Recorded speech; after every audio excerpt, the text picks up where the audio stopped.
you are doing too much to learn UX design. If you have taken all those courses but still can't apply those concepts to your real UX design work, there's a very good chance that you have misunderstood a crucial perspective on learning. In fact, what most people don't realize is that trying to learn more can actually make it harder to think like a real UX designer. You've got 20 tabs open with UX articles, a YouTube tutorial playing on one screen, you're scrolling through a lot of LinkedIn posts. On your phone, you're seeing another person announce their new job, and you feel that anxiety, that sinking feeling that you're actually falling behind. You think, if I finish this just one more course, if I read those 10 articles, then I will be absolutely ready. I'll be confident enough to start designing. You are constantly gathering more and more and more information because you're terrified of making a mistake of that blank Figma canvas. But the feeling of readiness never really comes, does it? The mountain of things to learn just keeps becoming a lot bigger and bigger. What if I told you that you've been tackling this problem in a completely backwards manner? Yes, there is a much simpler and natural way to learn, a method that reverses this textbookish process that we are being forced to follow right from our childhood. And in this video, I am going to show you exactly how to do it so that you can stop feeling behind and make real confident progress. So here is how you exactly learn UX design. I'm going to use the example of a designer called Rohan. Rohan wants to build his first portfolio project. He knows that he needs a strong case study to start applying for UX roles. But every time he looks at those other portfolios online, he gets very intimidated.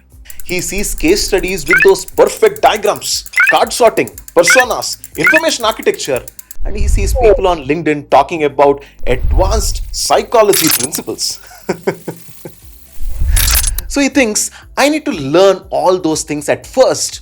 So before he even draws a single box on his Figma canvas, he spends weeks trying to learn a lot of these concepts from every article he can find. He's trying to become an expert on theory first so that when he is working on his project, he can be perfect. But after weeks of doing all this, he's just more confused and more paralyzed than when he actually started. And the worst part is, he hasn't even started his project, he has nothing to show, and he feels even further behind than even when he started. And the first mistake here which Rohan is doing is actually called as analysis paralysis. He was so caught up in learning perfect theory that he has never even started the actual project work. See, this is a mistake because it is very slow and ineffective to learn in this particular manner because concepts are very abstract without actual understanding of the context which comes from real work. But that's just a surface level problem. The real reason Rohan is actually stuck is much deeper.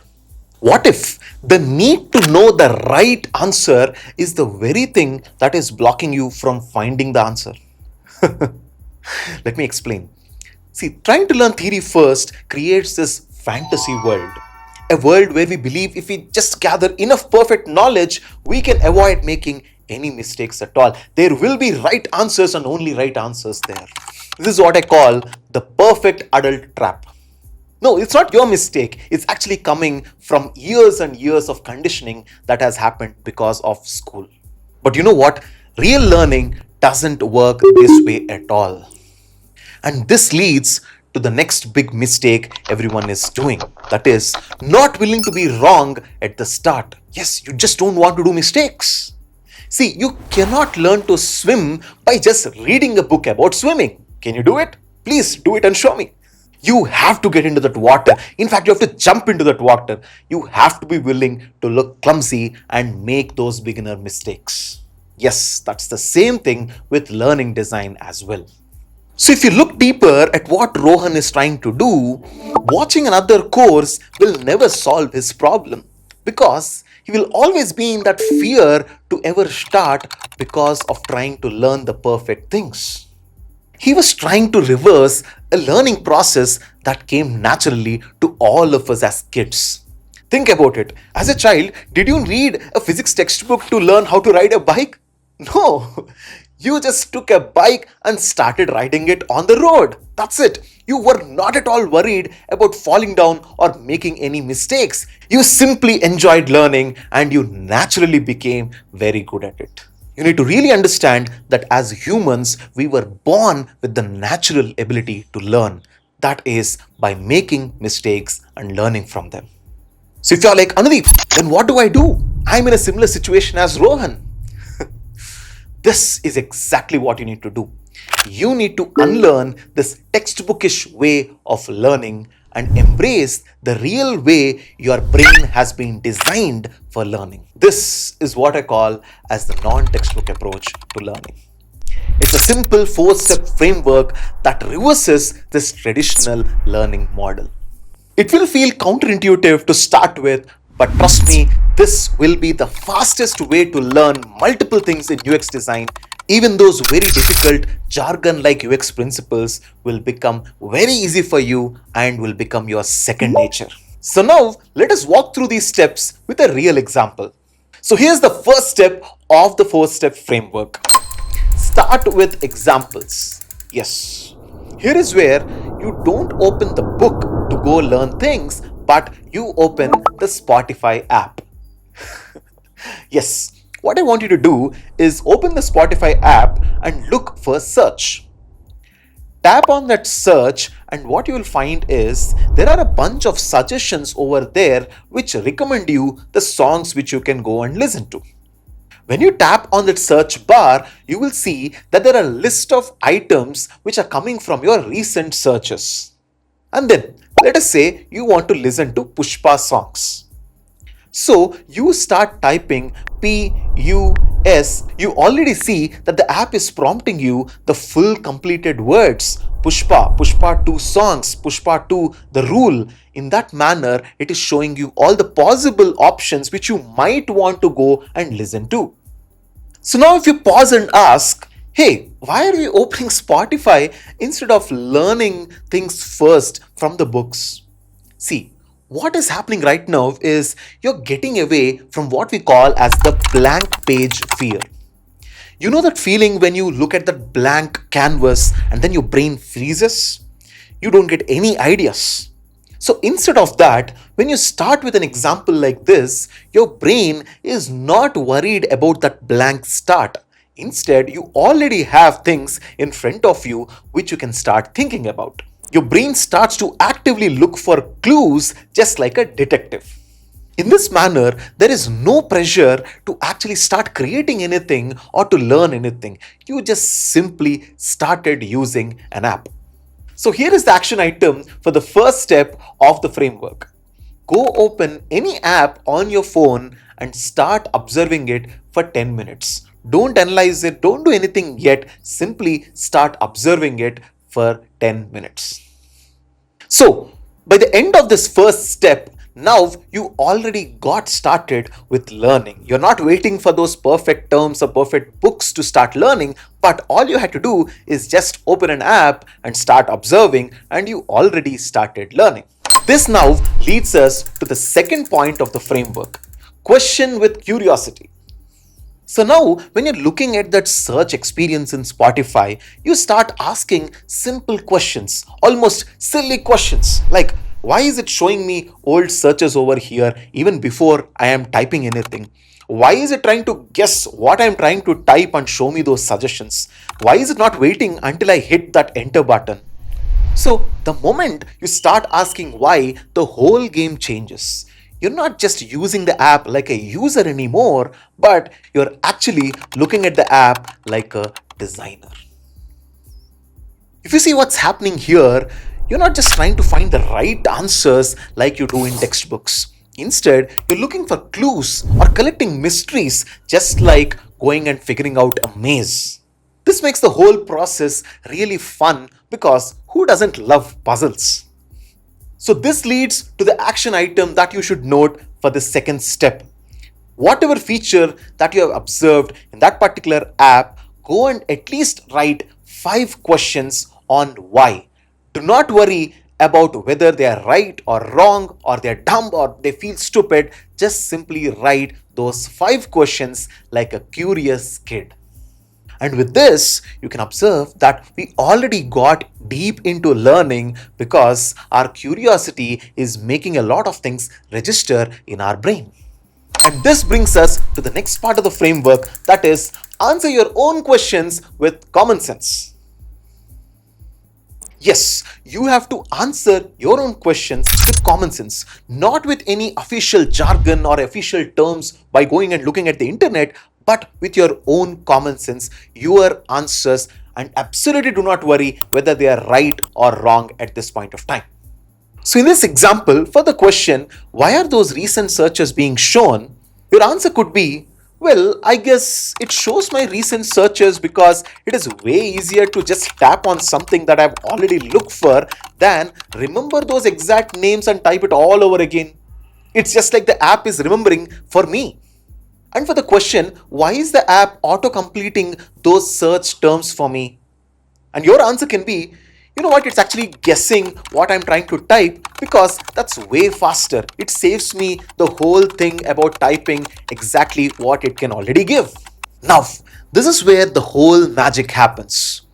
You're not really reading a book, but you're just simply using your brain, and then you start to realize that, you know what, I can actually figure out things with my own common sense about the design which has already been done here. That's the beauty. But you might say, Anudeep, aren't these answers just common sense related and things which I knew all the way long? Yes, and those answers are exactly from where we have learned multiple fundamentals of UX principles as well. I'll reveal it in the next step. And you know what? This feeling that you're getting right now of that you knew things with your common sense is an actual cure for your imposter syndrome. Because you're trying to prove to yourself that with your own logic, you already have great design intuition. So, your action item that you should note down for this is, for each question which you have written down, go and answer them with common sense. Just simple common sense. And when you write the answers, be as much detailed as possible, go as micro as possible, and explain everything with common sense. The more you write, the better you learn. And now we arrive at the last step of the framework. Relate those common sense answers to official concepts. That sounds interesting. Let's see what's happening here. So you've written down your answers, right? What I want you to do is go to the internet, put those answers out there, and search for any UX related learnings which you can understand from the answers which you have written. For example, you've written down that, hey, you know what? If at all there are search suggestions being shown over here, it is helping me as a user to simply go and recollect what is that I'm about to search rather than putting all that hard work to remember what am I looking for. Or when you gave the answer about why is the search auto-completing whatever you have typed, you understood that as a user, it is saving your time. Now all you have to do is find the terms which have the explanations of whatever answers you have written. And you know what? From the same answers which you have given, you will discover that from the first answer, you have learnt Jacob Nielsen's important heuristic principle, that is recognition rather than recall. It is always easier for people to quickly recognize something which they can see rather than trying to recall and put a lot of effort into whatever they want to do. So, can you even imagine, from a very common sense answer you have given, you have learned an actual design principle? And even from the other example where the app is trying to give a shortcut for you and save your time, you learn about this principle called flexibility and efficiency of use. The product should always have this flexibility to go and make the experience very efficient for the user by giving suggestions and shortcuts. So here's the action item which you should note down for the step 4 of the framework. Take your common sense answers and go and do an internet search of related concepts and write them next to one another, and you will figure out that you have learned a lot about UX in a record time without even realizing. That is the beauty of this approach. You started with an example, you questioned with curiosity, you gave your own common sense answers, and those answers are relating to actual UX learnings. And when you do this, you will find that aha moment. All that scary, complicated theory isn't really scary anymore because you literally discovered it with your own common sense. Because what's happening is the textbook word is just a name for something that you've already figured out on your own. And because it feels like the textbook isn't teaching you anything new out of the box, it just feels like a secret password for an idea which you have already cracked.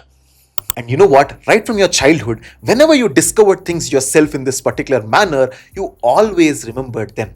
And that's exactly what will happen right now as well. When you learn things in this particular approach, they will stick forever and you'll always be able to apply these concepts in reality the next time you sit for designing. So, the next time you feel overwhelmed and left behind, what you need to do is not go to another course or another tutorial. Instead, you open an app out there, go and observe it for some time, go and ask questions with curiosity, answer those questions with common sense, and relate those things and find the actual textbook terms on the internet. And you will have learned a lot more than going and watching a textbook course. And this is how you will learn like a real pro UX designer. So if you love this video, go and share this video to that one person whom you think really needs to start learning in this particular manner and who really needs that help right now. And stay subscribed to this particular channel because I'm going to bring you a lot more videos about making UX learning very easy for you and approach it with common sense. Thank you for watching and Student for Life.